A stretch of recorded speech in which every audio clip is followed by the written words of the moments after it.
Hello and welcome to episode 33 and what I believe is our final episode of our Eordand campaign. In the last episode, we were just trying to clean up our borders. That is what we've been doing for a while now, kicking people out of the northern Alentir region and picking off little islands from powers that sit across the sea. Specifically, there were 3 islands up here held by Gwed that we took.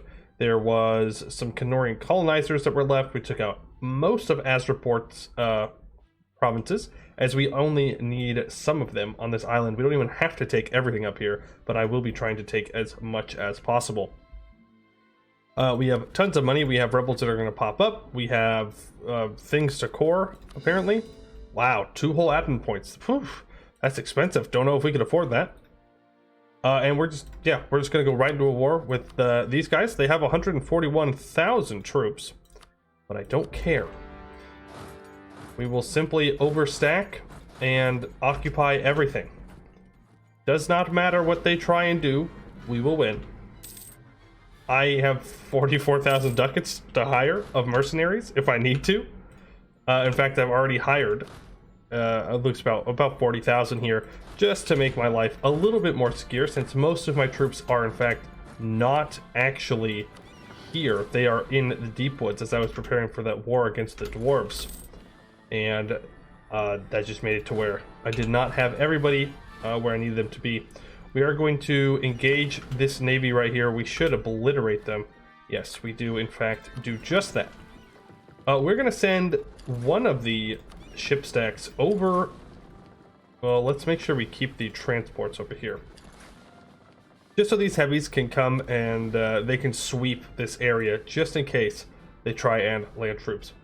Now, what I want to be doing, I want to be improving relations with Jaek, our vassal, as I want to integrate them. I want to be the only person holding any land in mainland Alentir, and they are the last person to hold something. And then possibly we'll be going after Duran. I'm not entirely sure. I would like to grab at least this island, as I think that makes sense. Now, from this peace deal, what we're going to want is everything on this northern island if we can grab it. And yes, it looks like we will definitely have enough, though there are a lot of tiny islands around that we're going to need to grab, including their capital. That's 72% war score. We'll be able to grab that, and that will be a pretty sweet peace deal for us. I would full annex, but we can't take everything, so therefore I can't full annex. Crazy concept. Alright, let's bring these ships around. Ooh, we caught out their navy. Oh, no. Oh, you poor soul. Say goodbye to those troops on that island, because we can transport all 98,000 of our troops in one go. So they are going to come and say hello. It seems they have troops on the island still. That's alright. We will be able to deal with them shortly. Yep, and now their navy has to pop out, and we will just keep hitting it one at a time. Every single time they try and bring out their peeps, so we will nail them. And they are going to go there. Let's go ahead and land our troops. Wait for them to lock in. Yeah. Goodbye. Ooh, that was 32,000 cannons they just lost. Rough for you. Rough for you. We can now split these. I feel pretty confident they don't have any other big stacks hiding anywhere around here. The flying shuttle. This is just a base game, so all provinces produce wool, cloth, silk, or cotton are now more likely to trigger industrialization events. Cool. We are doing the industrialization thing, I guess. Where are they trying to land troops? Over here again. They are moving up north. I wonder if I can hire another admiral, send these heavies up to intercept them, and then keep these guys right here in order to transport troops over. I'm going to have to be careful. I don't know how many troops they have on this island itself, and I definitely don't want to lose troops to unnecessary stack wipes. Now, I'd like to at least lock down where all of their heavies are, because if I can sink their navy, and they still have 31,000, or not 31,000, my god, that'd be a lot of ships. Just 30,000 of their heavies. And if we can get rid of them, then we can just land on all these islands like at once, without fearing for our navy being sunk in the process. which should be preferable, if you ask me. All right, let's take these 90,000 troops. Let's go over to their capital. That way we can start getting some ticking war score. And hopefully they don't die. Learnings of an elder. Our gnome still lives on. My god, he better live through this. We'll take the Diplo power, I guess. And we will get trade efficiency. Too high of taxes. Sorry, we cannot hear you. Too high of taxes. I don't think that's a thing that I can do. I'm pretty sure my taxes can be whatever I want, because I am in charge. You fools. You dare think you can tell me how high my taxes can be. Alright, they have troops down here. The question is, how... Well, I would have liked to have looked how many, but we figured it out. Just send all the cannons over to the capital and snag them. Where did those rebels pop? I think they're going to be in the deep woods. No. Well, then where are they? The Blood Gorger, which sounded like deep woods. Maybe we just automatically killed them. Oh, no, they're over here. Well, we'll deal with them in a moment then. Cannot deal with them right away, as we are a bit busy sieging things down. Let's move our navy over. We can hopefully sink their heavies. Or at least some of them. Decadence comes with age. Our leader loses 1 Diplo point. That's unfortunate, but at this point it doesn't really matter. Also, they are just staying in this naval fight. They did not need to lose that many ships. Not that I'm like complaining, but they didn't need to do that. Kind of foolish. Also, we can bring this stack down. Now let's split these two up, and let's go ahead and bring our navy to there. We will send our heavies out. We'll split, and then each of these can bring out a stack at a time. That work? I don't think that worked the way I wanted it to work. Let's retry that. Let's retry that. Let's bring off the heavies and the lights, and we split in half. We split here. 1/2 connects there, and 1/2 connects here. I don't know. Something weird's going on. I don't know what's happening, but it works. And then we will split and send Cabinet of Curiosities. Sure, we have the money. And then our heavies can deal with anybody landing. Since they have 39,000 troops there, we will just land on these islands.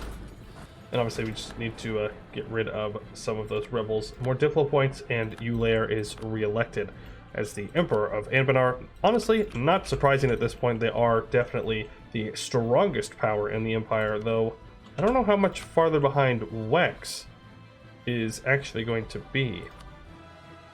Not too far. Not too far. They're pretty even. Kugdir. Okay, we're not allied anymore. You seem to have made people mad. Very, very mad. Very, very, very mad. Yes, you took a lot of land. Sucks for you. They are not going to be very thankful for you taking all their stuff. Bring out and transport these troops onto this little island. And then we'll grab these ones in just a moment here. And then we will combine them together, and then we'll land on these 39,000 troops and stack wipe them. Here you go in as well, and connect, and group. Alright, boys. Get them. Yeah, this would have been more difficult, but it seems that they did not have any of their troops together, and they're all on these little islands. So we'll just go pick them off piece by piece. Yep, that's another stack wipe. Oh my god, what? I forgot to pull my heavies out. I forgot to pull my heavies out. Oh, that's an oopsie. That's a big oopsie. Luckily, we don't actually have 100,000 troops here. Yes, we do. Well, some of you are being left behind. Sorry, my bad. Ooh, that is not a good mistake to make. Rip to those transport ships. Like, it's not going to end the run or anything, but it definitely is not nice. We'll go towards the Sealy Court. Can I jump out and snag that? No, I can't. But I can make it to where I can. Never mind. A lot of them left. Religious zeal. Cool. Blessed be the Fey Court. Where are you landing? Don't like that. Really? What?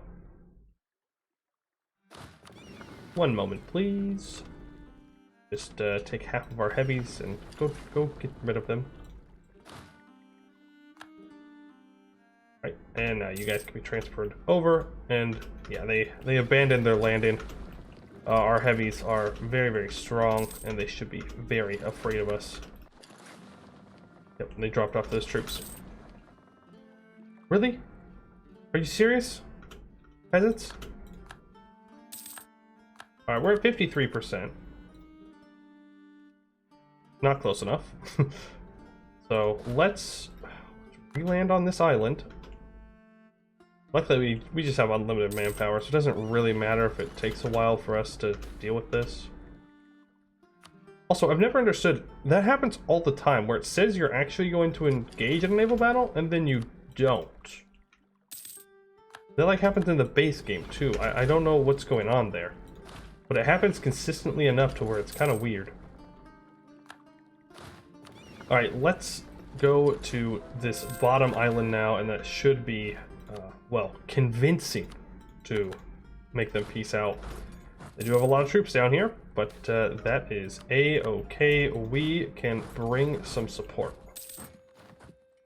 I'm maxed out on mill points. Do I care?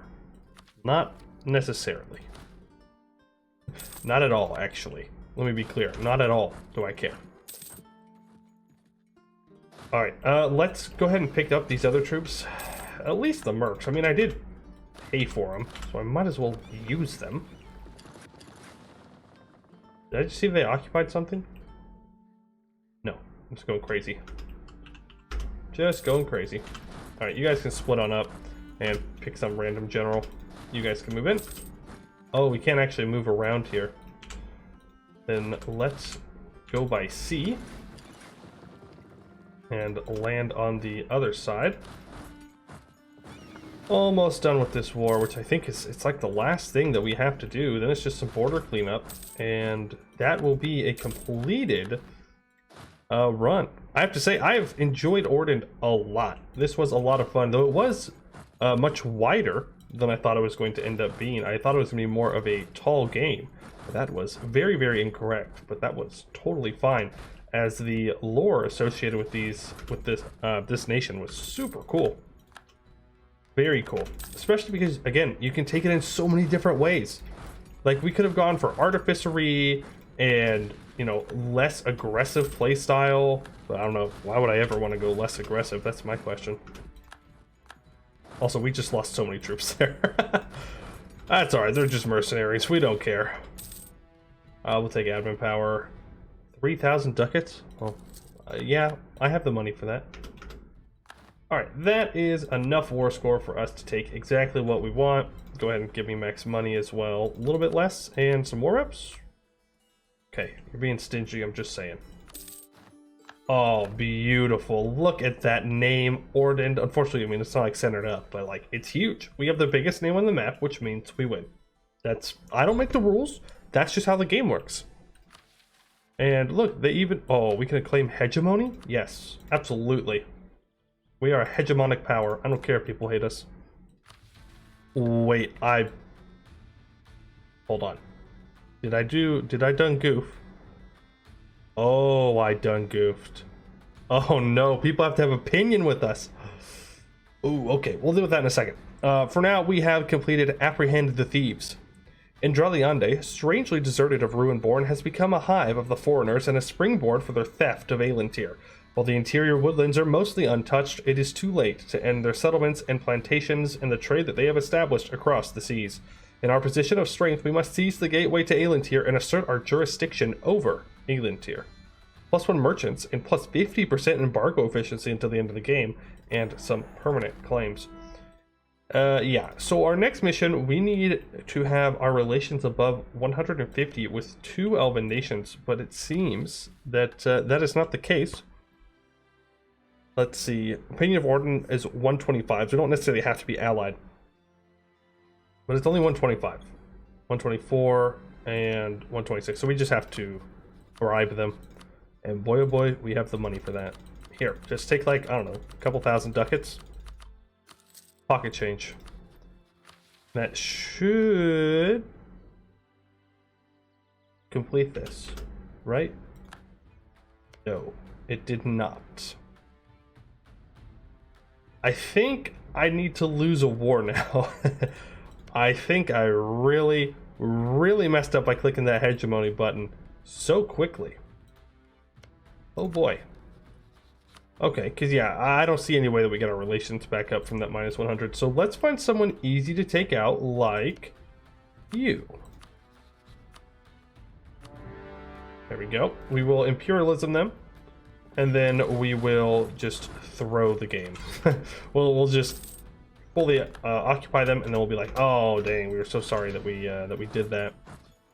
Please forgive us. And I don't know. I think we only have to lose like 10 war score, right? Something like that. And then we'll be able to just do our mission here, and then we can. Well, we won't be able to retake the hegemony, but hypothetically, we would have been the economic hegemon. Alright, that is 100% war score. Hey, buddy, I'm sorry that I did this to you. Let me give you 17,000 ducats. 346 inflation. Yeah, you know what? I think we'll do that. And that should, yes, mean that we have lost our hegemony now. We have killed the economy of this nation forever. They will never recover from that much inflation. I'm glad we did that. That is way better than being a hegemon. And we can complete Cousins of Sun, Moon, and Elm.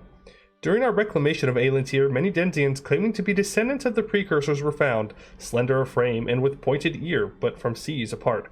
Before the appearance of the Eastern thieves, the Eordand thought ourselves as the only survivor of the precursors, with the other Ruinborn being of further decay from our gloried past. But now, doubt strikes us, for these people lived for many times our lifetime, and have maintained magical traditions despite the teachings of the Fae. A wispy peace hangs over Norruin, and many have discussed the true nature of these foreign elves and their relation with us.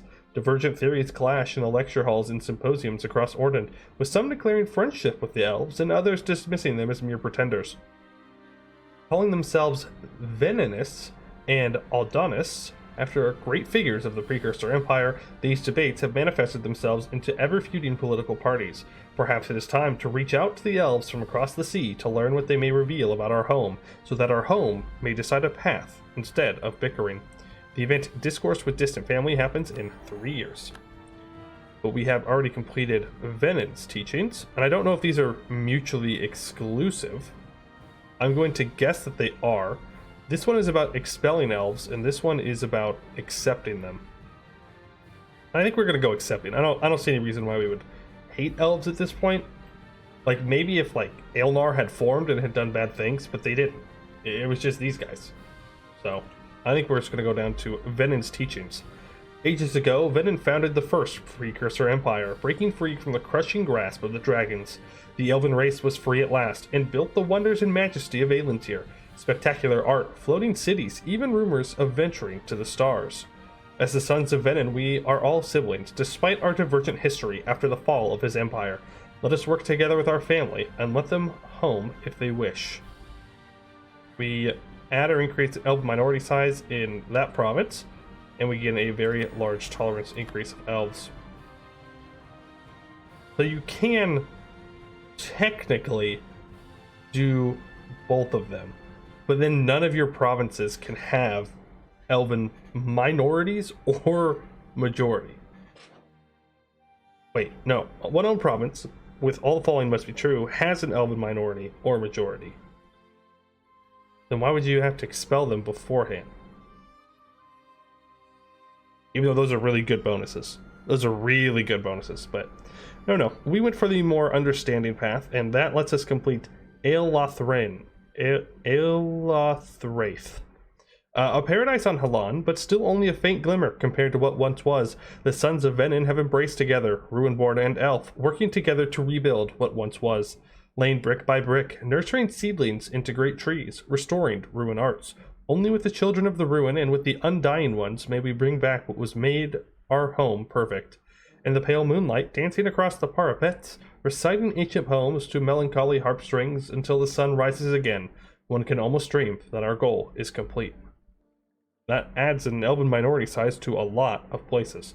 And another very large increase of elves. We now have Moon Elf, Sun Elf, and Wood Elf as accepted cultures. And until the end of the game, we gain minus 0.5% prestige decay, minus 10% advisor cost, plus 2 possible advisors, and plus 1 monthly splendor.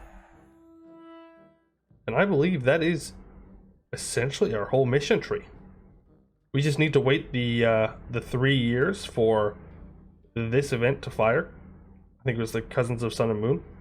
And then we will be completely done. Now there are some more up here at the top, but this just requires fighting certain people, some of which do not actually exist.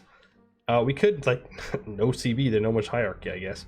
Not sure that's entirely worth it. Though I know that at some point we actually were at war with the Gnomish Hierarchy, but I guess they have to be the primary person in the war. So I'm going to consider that we have completed Tinkering a Way Out, as the Gnomish Hierarchy was allied to Vanail, and we did fight them. So the Gnomes of the Hierarchy have been a nuisance, to state it mildly.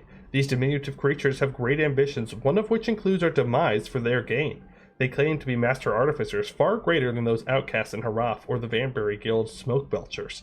But what they do not advertise are their covert actions, spreading sabotage and unrest within Eordand. Let us make sure that their carefully laid out plans will fail spectacularly. Scheming. And then we did not fight Ishranar. We cannot fight Rezinkand, as I am very confident they do not exist down here.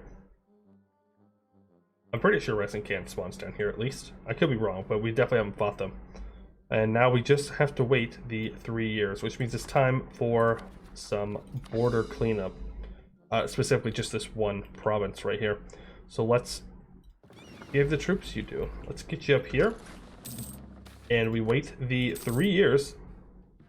And that will be a campaign completed. Another very, very good time in the Anbennar mod. Alright, influence, let's annex the vassal. That's also one of my final goals here. I suppose I should actually declare war, huh? Declare war for the Forlorn Isle. Don't worry, I don't want a full annex, I only want this island. If you just give it to me, then... Actually, I probably could have threatened war. I don't know, though. The value of province modifier would have been really high, since it's only 2. Yeah, and that's like an instant annexation. Not a problem. And this will be the final siege we need to do. But that is way, way beyond the scope of rightful Eordand lands, I would say. The Fae have not designated that island as ours, and therefore we will not take it. Alright, just give me this province, man. That's all I want. And we can piece you out. And look at that. That is a beautiful, beautiful map. I do love to see a large name there. Let's go ahead and make sure that all of our troops are heading back to where they belong. We are coring everything up. We core so quickly. So quickly.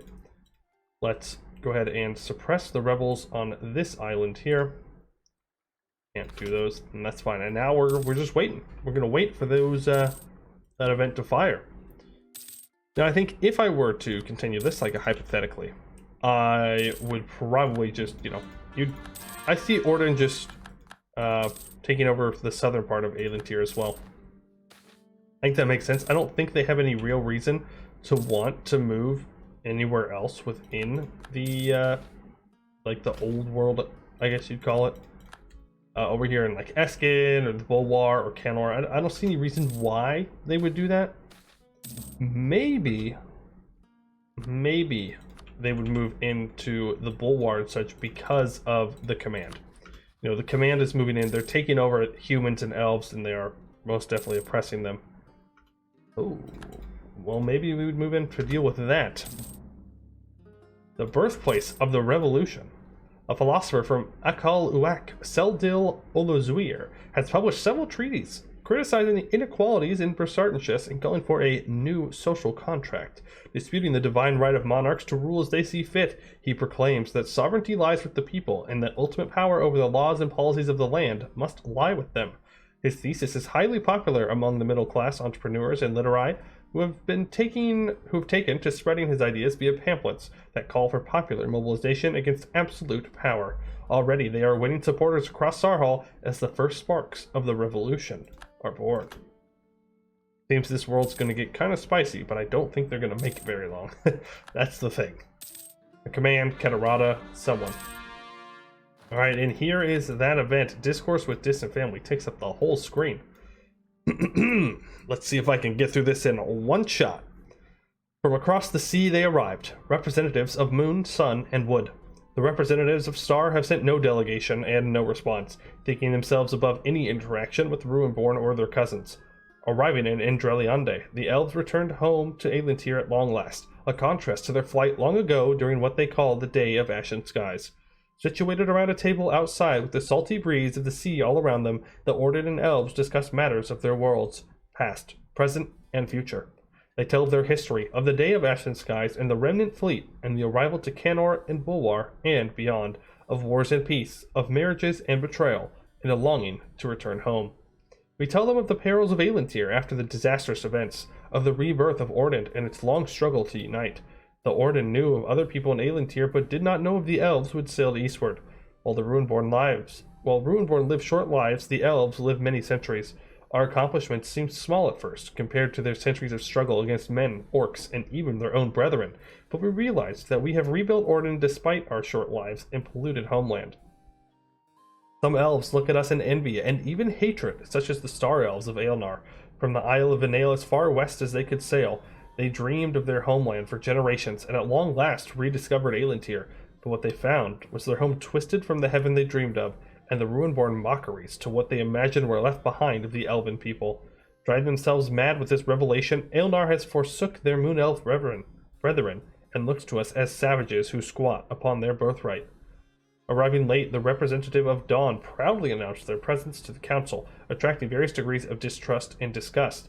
Hailing from Resenkand in South Alentir, the Dawn Elves have looted and ransacked the Ruinborn realms of Taekend, Ethelai, and beyond. Championing the Bulwari Sun cult, they have no tolerance for unbelievers. The Dawn Elf gloats and prides themselves on their accomplishments, but offers little help. Finally, a letter is delivered at the port by the Sea Elves, explaining their interest in recent developments, but they have no intention of living on Alentir once more. For them, their arcs are forever their home, only landing to resupply. For them, Alentir is gone, for they have no desire to dwell on its tainted soil. Moon, Sun, and Wood all come from different worlds, and often may disagree and clash, but they see Eordand restoring control of Alentir to the Ruinborn, and ask us if there may be room for their wayward cousins. They are siblings of Venen. Alentir shall be their home as well as ours. Or, the Elves have broken Alden's order and have fled Alentir. They have no place here. Well, let's see. What has Eordand gone through this game? How would they react to the Elves wanting to come? Well, let's start off early, right? We start off here as the small nation of Einzig, and we move on to establish Eordand with little resistance from any outside forces. The first kind of outside resistance we face is down here in the south. Gnomes, goblins, and kobolds. Right, we end up accepting the gnomes, who did in fact make it all the way through, thank God.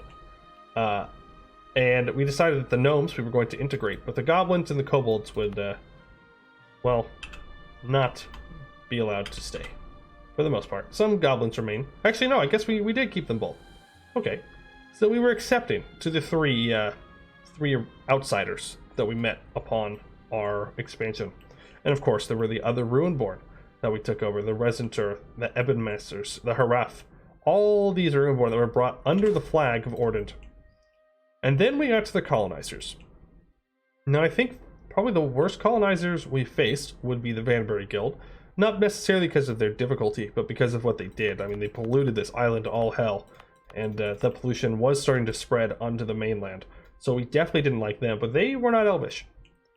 Our strongest opposition in the New World was Elvish. It was Endreliande. We can look here. They are elven forebears. They do hate us because we took a lot of their land, but, you know, they did treat the land with respect, and it's not like they were Ruinborn here, right? And that's something you have to remember. This was Vanael's colony, but they did break away from Vanael, who had moved into Eordand proper. This is kind of on the outskirts of it, and there weren't many Ruinborn. And so, you know, if we look here, obviously it's going to show that for the most part, it's Moon Elf and Silver Dwarf or whatever, but there are still probably pockets of Ruinborn. I guess there wasn't any Ruinborn at all, and if they were expelling them, I did not see it. So we'll just assume there weren't any, just so it fits the story.